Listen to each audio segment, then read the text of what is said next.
आपने कभी ये चीज महसूस की है कि आप किसी से मिलकर आए हो और आप उसके बाद बहुत ज्यादा लो फील करने लगते हो, जैसे आप बहुत ज्यादा थक जाते हो, आपको बहुत ज्यादा चिड़चिड़ापन होने लगता है, वो भी बिना किसी वजह के।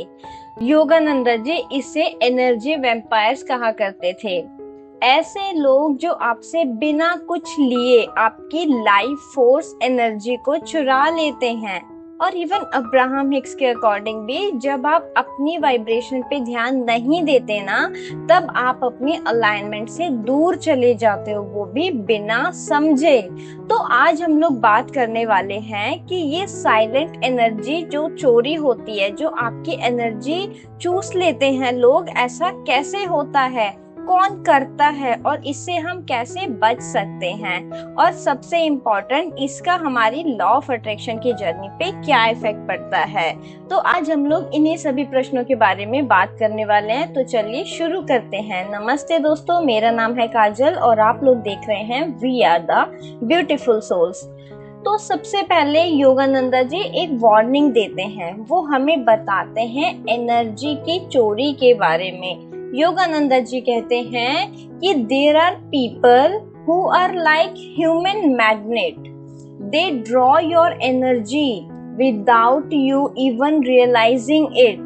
माने ऐसे बहुत से लोग होते हैं जो कहीं ना कहीं आपकी एनर्जी को सोखने लगते हैं, ठीक है, और उस चीज का ना तो आपको अंदाजा होता है और कई बार उन लोगों को खुद भी इस चीज का एहसास नहीं होता।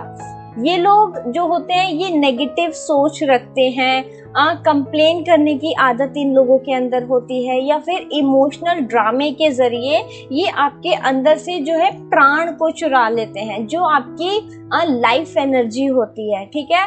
आपकी जो लाइफ एनर्जी होती है वो ऐसे लोगों के कांटेक्ट में आने से ड्रेन आउट होने लगती है। अब बात आती है कि क्या ये लोग जानबूझ के ऐसा करते हैं, तो मोस्ट ऑफ द टाइम होता है कि वो लोग जानबूझ के ऐसा नहीं करते। इवन वो लोग खुद उन लोगों को इस चीज का अंदाजा नहीं होता, वो लोग खुद अनअवेयर होते हैं। तो हमें कैसे पता चलेगा कि किसी ने हमारी एनर्जी को ड्रेन आउट किया है? तो सबसे पहले आपको समझना होगा कि अगर आप किसी से मिलकर बहुत ज्यादा लो फील कर रहे हो, आप बहुत ज्यादा थका हुआ फील कर रहे हो, दैट मीन्स आपकी एनर्जी ड्रेन आउट हो रही है। आपका मूड अचानक से लो हो रहा है, बिना रीजन के आप एंग्शियस फील कर रहे हो, आप रेस्टलेस हो जाते हो, इसका मतलब है कहीं ना कहीं आपकी एनर्जी ड्रेन आउट हो रही है।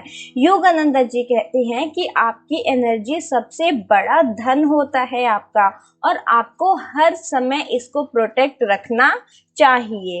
इवन अब्राहम हिक्स के पर्सपेक्टिव से भी अगर हम लोग बात करें तो अब्राहम हिक्स भी यही कहती हैं कि आप अपने आप में एक एनर्जी हो, एक वाइब्रेशन हो, ठीक। और जब आप किसी नेगेटिव पर्सन की एनर्जी फील्ड में आते हो और उन्हें प्लीज करने लगते हो, उन्हें खुश करने की कोशिश करते हो, या फिर उनकी प्रॉब्लम में इन्वॉल्व हो जाते हो, तो आप कहीं ना कहीं अपनी अलाइनमेंट खो देते हो, आप अपने आप आउट ऑफ अलाइनमेंट हो जाते हो, राइट। उनका कहना है कि you can not be any real help to others unless you are aligned with the source। इसका मतलब आप दूसरे लोगों की कभी भी मदद नहीं कर सकते हो जब तक आप खुद आउट ऑफ अलाइनमेंट में हो।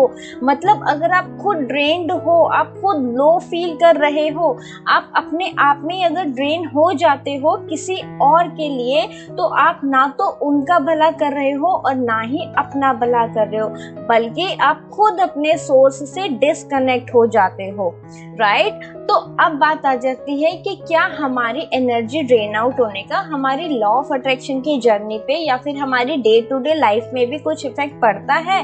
तो इसका सीधा सा आंसर है बिग यस। क्योंकि देखो, लॉ ऑफ अट्रैक्शन के अकॉर्डिंग भी क्या होता है कि जो आप फील करते हो वही आप अट्रैक्ट करते हो। अगर आप किसी और की वजह से लो फील कर रहे हो, नेगेटिव फील कर रहे हो, या फिर इमोशनली हैवी फील आप कर रहे हो, तो आप कहीं ना कहीं मिस अलाइंड हो रहे हो, आप मैनिफेस्टेशन को डिले कर रहे हो, आप अपने वाइब्रेशन को लो मेंटेन कर रहे हो। और सबसे बड़ा नुकसान ये है कि आपको समझ भी नहीं आता कि प्रॉब्लम आपकी है ही नहीं यहाँ पर, वो तो किसी और की एनर्जी थी जो आपने एब्जॉर्ब कर ली। ठीक है, तो अब बात आ जाती है कि कैसे हम अपनी एनर्जी को प्रोटेक्ट कर सकते हैं, किस तरीके से हम अपनी एनर्जी को बचाएं। तो देखो, चाहे हम योगानंदा जी के अकॉर्डिंग बात करें या फिर अब्राहम हिक्स के, दोनों के ही टिप्स के कॉम्बिनेशन का अगर हम लोग यूज करेंगे तो हम इसको काफी ज्यादा पावरफुल तरीके से समझ पाएंगे कि कैसे हम अपनी एनर्जी को प्रोटेक्ट कर सकते हैं। अगर हम लोग योगानंदा जी की बात कर ले तो वो सबसे ज्यादा प्रमोट करते हैं डेली मेडिटेशन करने को, यानी कि रोज ध्यान करो अपनी प्राण एनर्जी को प्योरीफाई करने के लिए। ठीक है, अपना एक स्ट्रॉन्ग ऑरा डेवलप करो। जितनी ज्यादा आप अपने अंदर कामनेस लाओगे, एक शांति लाओगे, एक ठहराव लाओगे, उतना ही आपका जो शील्ड होता है, उतना ही जो आपका ऑरा होता है वो स्ट्रॉन्ग बनेगा। ठीक है, साइलेंट ऑब्जर्वेशन की तरफ जाओ। किसी भी नेगेटिव पर्सन से ज्यादा बोलने की जरूरत आपको नहीं है, उसको ऑब्जर्व करो, उसको देखो, बट डिटैच होकर के। ठीक है, किसी ने आपके साथ अपनी कोई भी प्रॉब्लम शेयर करी, उसको सुन लो, बट उसको बहुत ज्यादा आपको फील करने की जरूरत नहीं है, उससे डिटैच रहो। अंदर ही अंदर अगर आपके पास कोई सोल्यूशन है तो दीजिए, अदरवाइज उसको सुन के और आप आगे बढ़ जाइए। ठीक है, इवन अगर हम लोग अब्राहम हिक्स के अकॉर्डिंग भी बात करें तो अब्राहम हिक्स भी यही बात बोलते हैं कि अपनी वाइब्रेशन को मॉनिटर करो। खुद से पूछो कि क्या मैं अलाइन फील कर रहा हूँ या नहीं कर रहा हूँ। खुद पर डेलिब्रेट फोकस करो, किसी और की बात सुनते हुए भी अपनी फीलिंग्स को सबसे ज्यादा प्रोटेक्ट करो। इसी को अब्राहम हिक्स बोलती हैं कि अपनी फीलिंग्स के लिए सबसे ज्यादा सेल्फिश बनो। ठीक है, अगर किसी के कांटेक्ट में आके आपको लो फील हो रहा है तो खुद से पूछो कि मैं इस मोमेंट में क्या सोच सकता हूँ, कैसे थॉट चूज कर सकता हूँ जो मुझे बेटर फील कराएंगे। राइट, सोच के देखो, आपका कोई रिश्तेदार हो या आपका कोई फ्रेंड है जो आपसे बार बार नेगेटिव बातें कर रहा है, हर बात में आपसे कंप्लेन कर रहा है, कहीं ना कहीं अपनी लाइफ की प्रॉब्लम शेयर कर रहा है, तो अगर आपके पास सोल्यूशन है देन डेफिनेटली आप उसे दीजिए, बिकॉज वो आपसे कनेक्टेड है, आप उनको हेल्प कर सकते हो तो करो।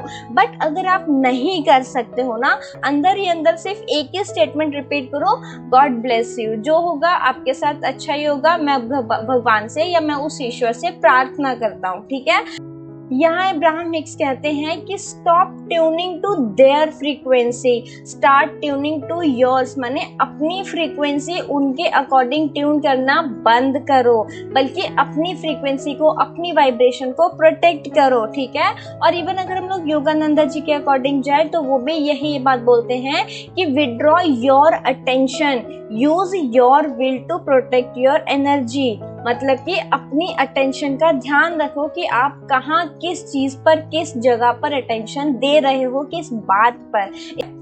तो इसका मतलब हुआ कि उनसे प्यार करो, अपने लव्ड वंस की सुनो, पर अपने एनर्जी के डोर को हमेशा क्लोज रखो। कोई भी अनवांटेड चीज आपके एनर्जी फील्ड में नहीं आनी चाहिए।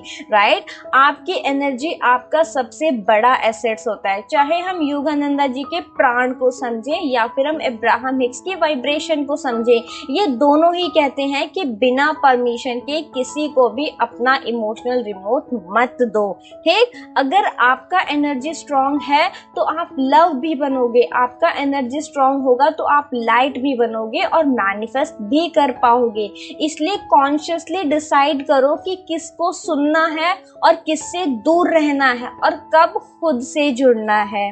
ठीक है, तो आई होप फ्रेंड्स कि आज की वीडियो से आपको समझ में आया होगा कि हमें अपनी एनर्जी को प्रोटेक्ट करना सबसे ज़्यादा ज़रूरी है, क्योंकि जब तक हम खुद में अपने आप में हैप्पी फील नहीं करेंगे, हम खुद से शांत नहीं होंगे, हम खुद से सेटिस्फाइड नहीं होंगे, हम किसी भी दूसरे इंसान के हेल्प नहीं कर पाएंगे। ठीक, और स्पेशली कोशिश कीजिए अगर पॉसिबल हो तो ऐसे लोगों से मैक्सिमम दूरी बनाने की कोशिश कीजिए जो हमेशा कंप्लेनिंग मूड में रहते हैं, जो हमेशा नेगेटिव मोड में रहते हैं, जो हमेशा फियर मोड में रहते हैं। ओके, तो चलिए आज की वीडियो को हम यहीं पर समाप्त करते हैं। वीडियो आपका कैसा लगा कमेंट सेक्शन में जरूर से बताइएगा। उसके अलावा अगर आपके मन में कोई भी डाउट हो, कोई भी क्वेरी हो, कोई भी क्वेश्चन हो तो आप वो कमेंट सेक्शन में पूछ सकते हैं। मैं हमेशा कोशिश करती हूँ हर एक कमेंट का रिप्लाई करने के लिए। बाकी आपने वीडियो को यहाँ तक देखा है तो आपका दिल से बहुत बहुत धन्यवाद। अब हम मिलेंगे नेक्स्ट वीडियो में, तब तक अपना खूब सारा ध्यान रखो और याद रखो, we are the beautiful souls. Bye bye.